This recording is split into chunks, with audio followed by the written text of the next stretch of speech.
1988 대한민국 중소기업을 응원합니다. 안녕하세요. 중소기업연구소에 오신 여러분을 환영합니다. 오늘의 주제를 소개해 드리겠습니다. 자, 이제 주식 가격을 평가했습니다. 이제 뭘 준비해야 할까요? 가업승계 지원 제도는 사업용 자산만 해당됩니다. 과연 어떤 내용일까요? 정우일 소장님을 모셔서 자세한 내용을 알아보도록 하겠습니다. 9988 대한민국 중소기업을 응원합니다. 안녕하세요. 웰스기업연구소 정우일 소장입니다. 자, 이번 주는 예전에 바로 7월달, 바로 직전 7월달에 2023년 세법 개정안이 발표가 됐었죠. 그 세법 개정안 중에 제일 핫한 내용들이 아마 가업의 승계 주식 사전 지원 특례 관련한 내용이 아닐까 싶습니다. 일단 되게 좋아졌죠. 그게 만약에 통과가 된다고 한다면 아마 사전 증여를 할 때 엄청나게 많은 세금적인 좀 혜택이 있을 수 있을 것 같습니다. 물론 그 혜택이라고 하는 게 당장 주식을 넘길 때 세금이 줄어드는 거겠지만 말이죠. 그럼에도 불구하고 이제 가업의 승계주식 사전증여 특례를 활용해서 자녀에게 주식을 주고자 하는 대표님들이 엄청나게 늘어나고 있습니다. 아무래도 오래 사는 것도 있고 그 다음에 오래 살다 보니까 본인들이 아무래도 자녀의 나이도 차다 보니까 이런 문제들이 좀 있겠죠. 그 다음에 뭐 중대재해처벌법이라든가 여러 가지 오너에게 오는 좀 나이가 든 사람으로서 감당하기 힘든 이런 것들이 있다 보니까 아무래도 실질적인 기업의 소유권도 넘겨줘야 되니 주식도 같이 넘기는 것들을 심각하게 고려하고 있다라는 생각도 듭니다. 그 다음에 또 여기 또 배경이 뭐가 있냐면요. 2020년 이후로 1년에 증여를 하시는 분들이 20만 건이 넘고 있다라고 제가 말씀을 드린 적이 있어요. 이것도 아마 생각해 볼 만한 여지가 있다라고 생각을 합니다. 자, 그러면 오늘은 지난번에 이어서 주식 가격을 평가를 했습니다. 이제 내가 주식을 넘겨야겠다 생각해서 주식 가격 평가를 했어요. 그럼 이제 뭘 준비해야 될지, 그리고 가업의 승계주식 사전증여 특례를 적용하는데 어떤 거를 주택에 사고해야 될지를 한번 알아보도록 하겠습니다. 잠시 후에 시작할게요. 네, 일단 가업 승계주식 사전증여 특례나 가업 상속공제 본질을 알아야 됩니다. 그러니까 물론 여러 가지 내용들이 있겠습니다만 가업의 승계주식 사전증여 특례는요, 전체 기업에 내가 넘기는 주식 그 가격에 대해서 100% 해주는 건 아닙니다. 그럼 어디까지 해주느냐? 네, 사업용 자산 비율만큼만 해준다는 거죠. 그래서 이 사업용 자산 비율만큼만 한다는 것의 의미는요. 예를 들면은 사실 개인 사업자 같은 경우는 좀 편하죠. 저 재무상 자산이 쭉 나오고 거기서 직접 관련이 있는 자산만 넘기면 되는 거니까. 하지만 개인 사업자 같은 경우는 가업 상속 공제밖에 적용이 안 되고요. 가업의 승계주식 사전증여 특례는 법인에만 적용이 됩니다. 그러면 법인에 적용되는 데 있어서 사실은 자산 가격을 직접적으로 하는 게 아니라 주식을 이동함으로써 하는 거잖아요. 그래서 어떻게 계산을 하느냐? 총 자산 중에서 사업무관 자산 비율만큼을 제외한 가격을 공제를 해줍니다.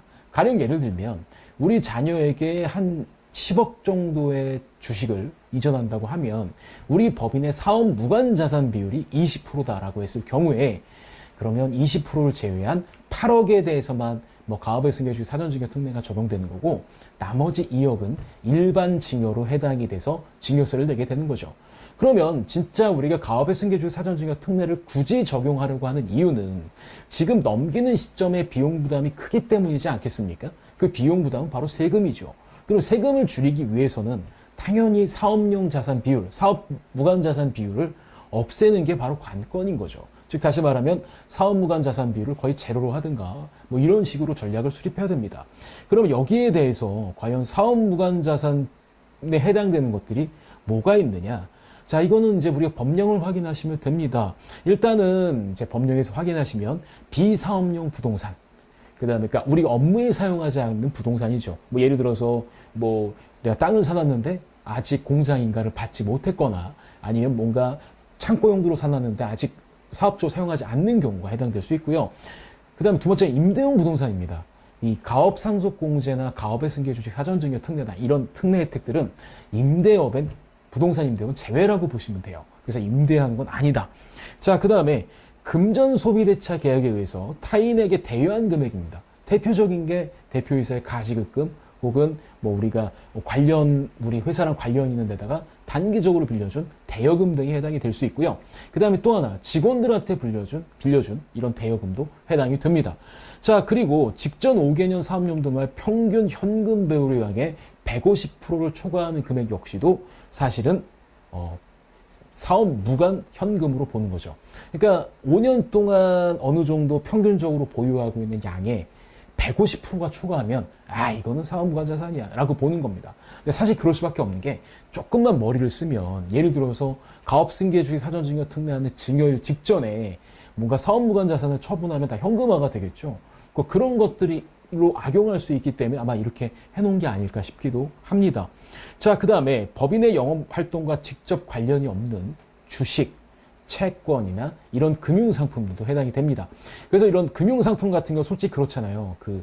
우리가 예적금으로 분류할 수 있고 예금으로 분류되는 것들은 보통 현금이냐 현금이 아니냐 뭐 이런 것들로 하게 되는데, 보통 만기가 3개월 미만의 금융상품은 현금성 자산으로 보고, 만기가 3개월을 초과하는 금융상품들은 바로 사업무관 자산에 해당될 수 있는 업무와 직접 관련이 없는 금융자산으로 볼 수 있는 가능성이 상당히 많다고 보시면 될 수 있습니다.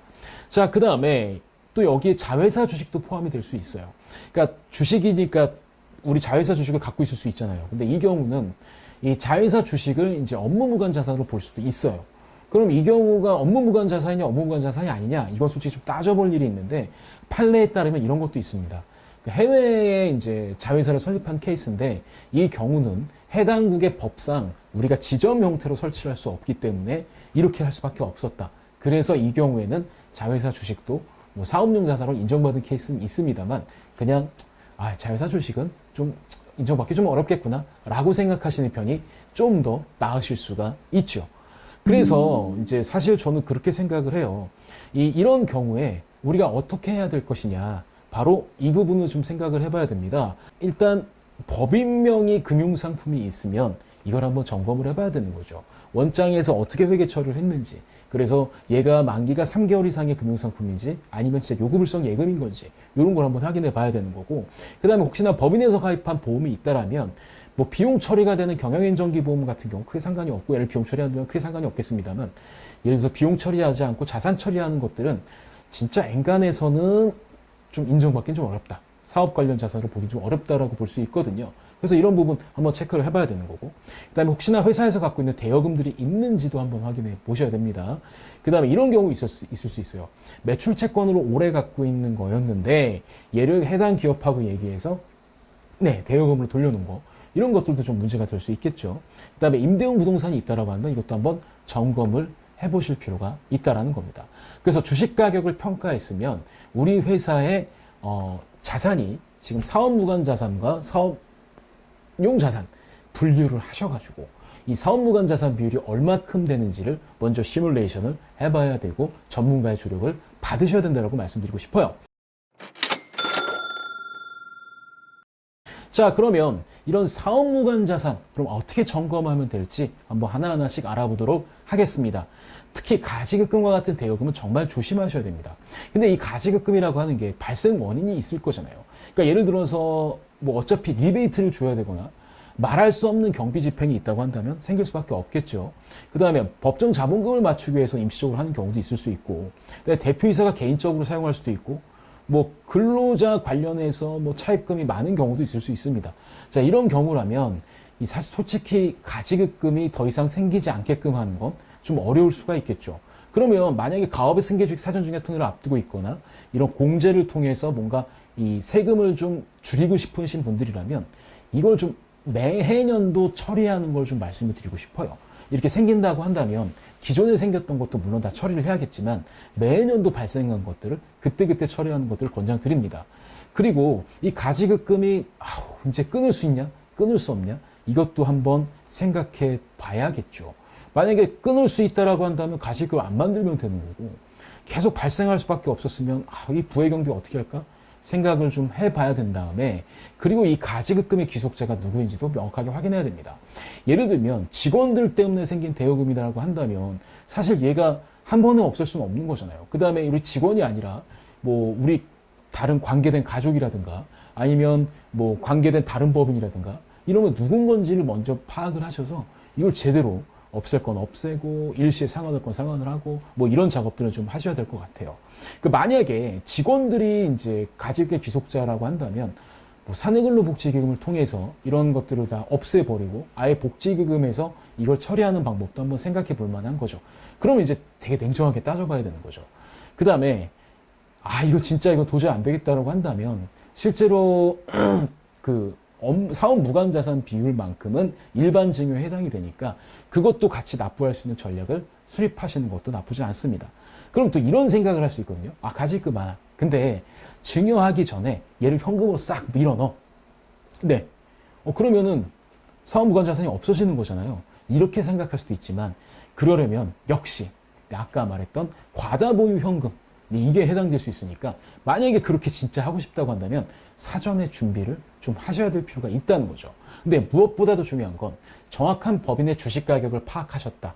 그렇다고 한다면 넥스트로 뭘 하셔야 되냐면 우리 회사의 사업무관 자산이 얼마큼 되는 거고 얘는 어떻게 하면 사업무관 자산에서 사업 관련한 자산으로 바꿀 수 있는지 만약에 바꿀 수 진짜 없다라고 한다면 어느 정도의 일반 증여에 부담이 되는지 이런 걸 꼭 체크해 보셔야 될 것 같습니다. 저희가 항상 여러분들에게 좋은 정보를 드리고자 합니다. 그래서 언제든지 저희 이 더보기란에 있는 전화번호로 연락을 주시면 저희가 성심성의껏 응대해 드리도록 하겠습니다. 좋아요, 구독, 알림은 저희가 컨텐츠를 만드는데 많은 도움이 됩니다.